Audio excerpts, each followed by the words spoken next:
Hey there, and welcome to another video on music appreciation. Today we're going to be looking at the music that took place in the Middle Ages. But before we do that, we have to look at the culture and some of the history during the Middle Ages.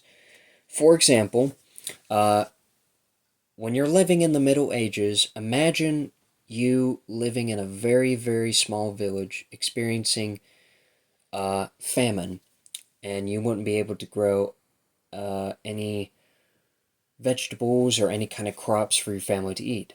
You would have to build your own houses. You'd have to build your own furniture. You would have to get a trade or some sort of job that would help support you and your family.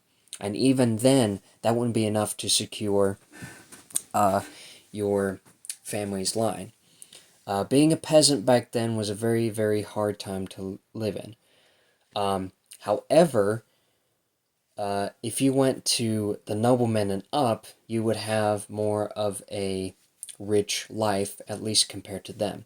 So you have your peasants, you have your noblemen, the knights, and then the ruler, which would be a king, a queen, or a prince or a princess if there was no one to be elected as king, or if the original ruler had passed away.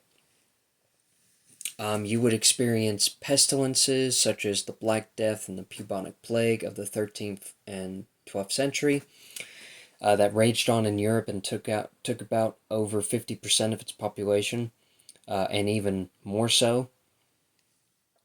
You would have instances where the neighboring kingdoms would war over each other over the most trivial of things, such as like maybe a dispute over land or marriage or something like that. And it was not a very good time to live in. Uh, it was a very, very hard and grueling experience for these people. Even some of the noblemen and upper class of that time had to suffer through the economic and social downfall of their kingdoms when they hit rock bottom. But other than that, um, let us talk about the music. The music during the medieval times had three different types of music. One, you had music that was sacred, which would be from the Catholic Church. This music in particular would be taken out of Bibles and used as hymns in some of the passages, like Psalms was. Psalms is a very good example of that. You had music that was secular, which basically means that you would hear it from every day of your life, either going to balls, to courts, to celebrations, to parties, to anything, to anywhere that you would experience music from. They would even have music that would correlate to some dances. And then lastly, you had instrumental music, which is a combination of the two, minus the voices that you would hear in songs. They only played instruments, of course. To start us off, we'll go over a little over the sacred music. Sacred music has progressed over thousands of years and has evolved into more of a written tradition than a oral tradition. Now, in the beginning, most music in the church was performed and taught by monks, sometimes even by the hierarchy of the church, if they had the authority to. This music was mostly one line, unaccompanied monophonic plain chant. Now, what is monophonic plain chant, you may ask? It is a religious chant that monks sung to a single melody. There was no harmony in there, there was no music, or I mean, there was no real instrument in the background, it was all melody. And sometimes they would exclude instruments from the background and just chant with their voices. Throughout the medieval era, which spanned from, some people say, 450, 450, 500 AD to about 1400 to 1400 AD, excuse me.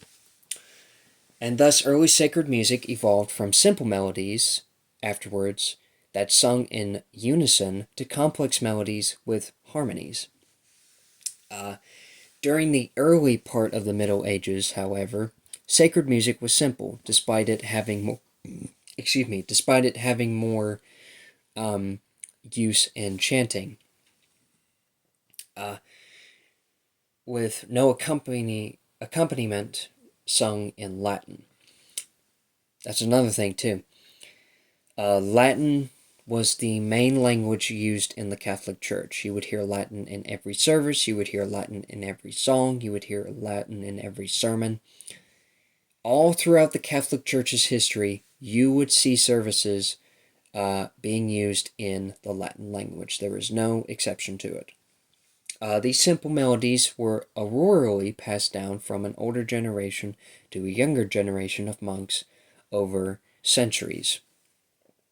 And with that, too, they would have to try to transcribe it more precisely to pass down to the next generation for them to more easily comprehend the music and try to translate it the best way they can from the generation before. And there is one more thing, too, that they wanted, and it was called names. The monks developed names. What is that? Names are dots, lines, and combinations of the two that describe the type of pitch or ornamentation in a specific chant.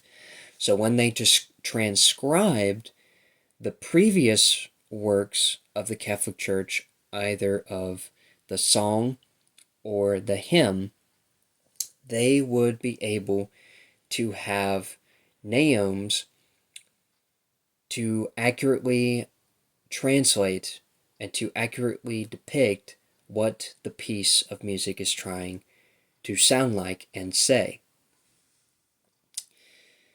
And it would help because music back then in the Middle Ages was kind of hard to transcribe in Latin. Not very many people knew the Latin language. About 95% of all people were illiterate. That's not just including Europe, that's everywhere around the world. There was very, very many people who were illiterate and did not have the right education to know how to read and sometimes even to write. But the church is a more high-arcing power in service of the king. Now, sometimes even the church could be as powerful as the king, but there are certain restrictions that are laid in the Catholic Church that there are things that they cannot do without the king's permission. But more on that later. Moving on to secular music. Now, secular music, as I was saying before, is music that you would hear in your everyday life, whether if you go into a tavern, into a ball, a banquet, a concert, a parade, a celebration, anywhere in the world where you ever hear medieval music, you would hear it. Almost everywhere you went, you would hear it. Now, what is the purpose of secular music? Well, secular music, like sacred music, is trying to tell you a story about something, just like the sacred music in the Catholic churches. Secular music arose in courts performed by aristocratic troubadours and trouvères in France, and by many singers in Germany, performed by wandering minstrels such as Goliards and Jongleurs. Those were the kind of names that they would give them. It would focus more on idolizing love and the values of chivalry. It was more of like, it was kind of like the early beginnings of the Romantic period, but they would do so in a more, I guess you could say, formal way, because when you love someone, automatically they would give you someone to marry them, even if the other person rejected them. That would be the clear indication that they are to be married and they would be wedded. Secular songs and dances were sung monophonically, just like the Catholic Church before, with improvised instrumental accompaniment. Now, secular music was not as strict as the Catholic Church was. They would use instruments and their voices to sort of make the song more complete in their eyes, I would believe.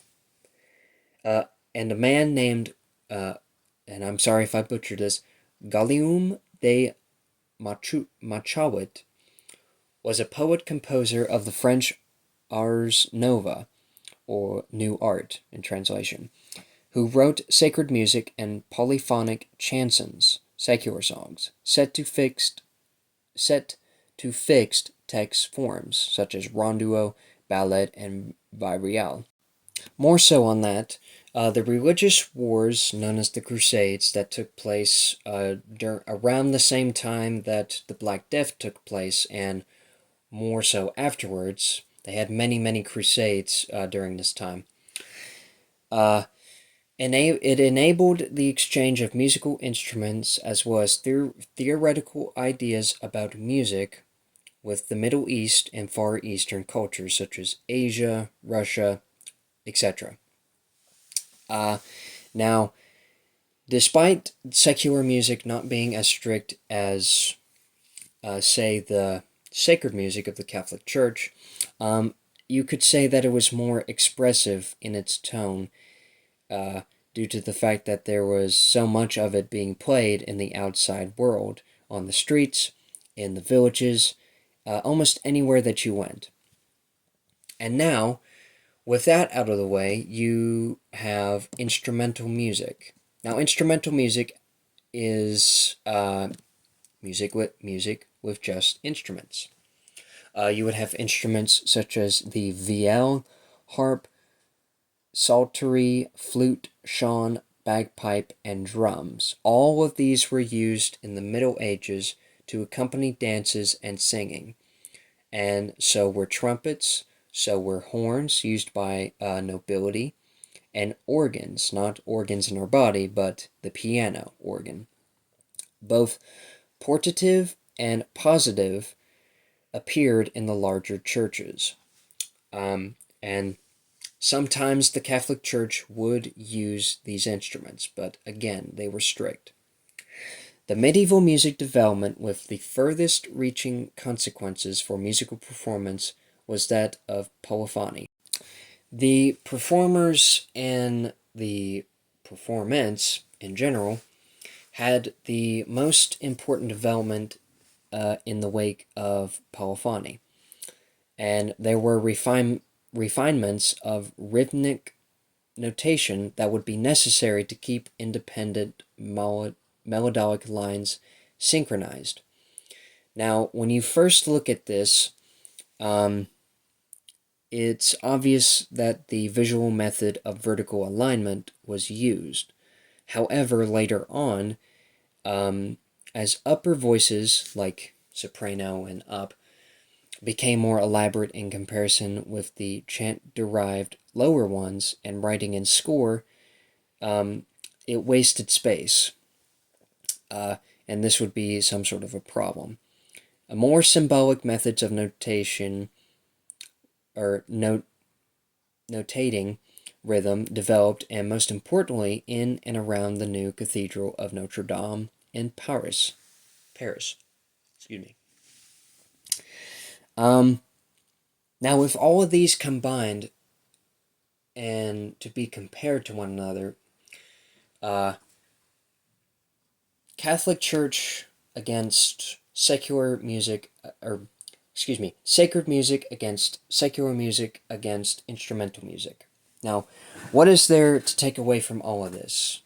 Again, with all these three different kinds of music taking place in the Middle Ages. Now, sacred music is more of a profound, I guess you could say,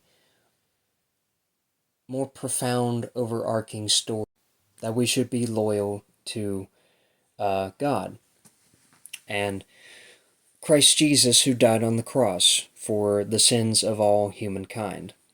And there are many other songs about the saints and the prophets as well. But the main goal of the sacred music and the hymns and the texts of the Catholic Church is to show the story of Christ Jesus. It became very regular that you would hear sermons about God, not just in the church, but even outside of the church, in the streets, and even in the villages nearby. With that being said, the secular music, however, was not under the influence of these restrictions at all. Anyone could play anything and anyone could say anything as well, no matter how vulgar, how deceptive or ugly it may be. It was allowed, and there was no set restrictions on them. However, there were a few rules that, if broken, could send someone to the dungeon or even given the death sentence. And that would be either insulting the king, or sometimes even insulting the church, or insulting a person in the hierarchy of these different nations. These countries would take it very seriously, as it would be a threat to their legitimacy as a ruler of the nation. Now, instrumental music, it's using all of these instruments combined, but there's no voice. There's no one singing in the background, and there's no one that is singing that goes along with the music in melody or harmonial purposes. It's just instruments. And with all of that being said, what you could take away from the comparison of all of these three is that they have their own way of showing music, that they have their own way of producing music, and showing the stories that take place within these musical pieces during the Middle Ages. It's very common that you will hear some sort of medieval music from 1,000 years ago to today's age. Now, it may not be something that you're used to listening, or it may be a little bit irregular to you or foreign, but this kind of music was all over the world 1,000 years ago, and even more than that. So, giving the respect to these different eras and periods as we move along is very important, and we should continue to do that. But with all that being said, I hope you enjoyed this video, and I hope you have a blessed day, and I'll see you all later. Take care. Before I end the video here, I would like to say that I have added my 3 songs. The first one is for the sacred part, which is called Salve Regina, which is a 10-part chant used during the Crusades. My second one for the secular section is Music of the Troubadours by Tant Miabilis. Sorry if I butchered the pronunciation. Which is a song that was originally written from the 11th to the 13th century. And then for the instrumental music, I have picked Cantigas de Santa Maria 166, Alfonso and El Sabio in Spain of the 13th century. And those are my songs that I have picked for those 3 sections of today's video. Alright, you all take care and have a blessed day.